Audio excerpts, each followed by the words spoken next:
In the heart of the kingdom, a king sits upon his throne, his gaze fixed upon a great chest overflowing with shimmering gold.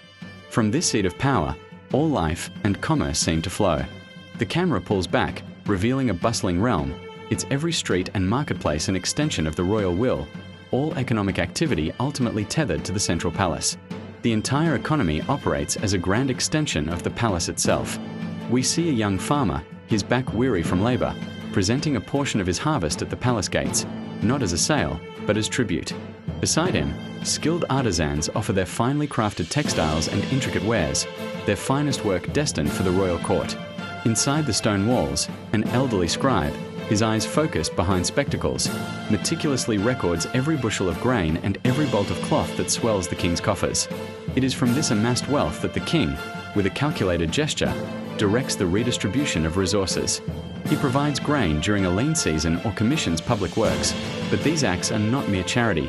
They are a deliberate strategy to reinforce the populace's dependence on his authority. To further consolidate his power, the king wields the doctrine of mercantilism like a weapon. He issues a royal decree, stamped with his seal, dictating the very terms of trade.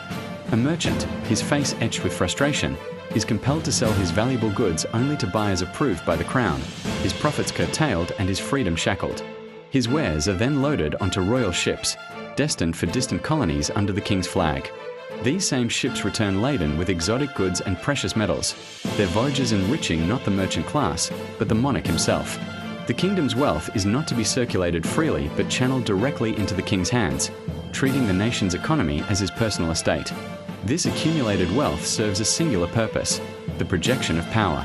The king is seen hunched over a vast map, his fingers tracing lines of conquest as he plans his next military campaign.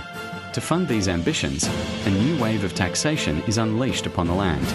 A swift montage shows the collected silver and gold being melted down and minted, then used to pay and equip a vast army, its soldiers marching in perfect formation, a physical manifestation of the king's economic might. As the sun sets, a final, sweeping shot reveals the king looking out from his balcony over a kingdom that has grown larger and more prosperous under his reign. It is a prosperity built on absolute control. The imagery reinforces the pillars of his power: the royal decrees that govern trade, the controlled shipping lanes that funnel wealth, and the relentless taxation that fuels his armies. Every coin, every good, and every transaction ultimately serves the crown, cementing a system of absolute economic power where the king is not just the ruler, but the master of his realm's entire fortune.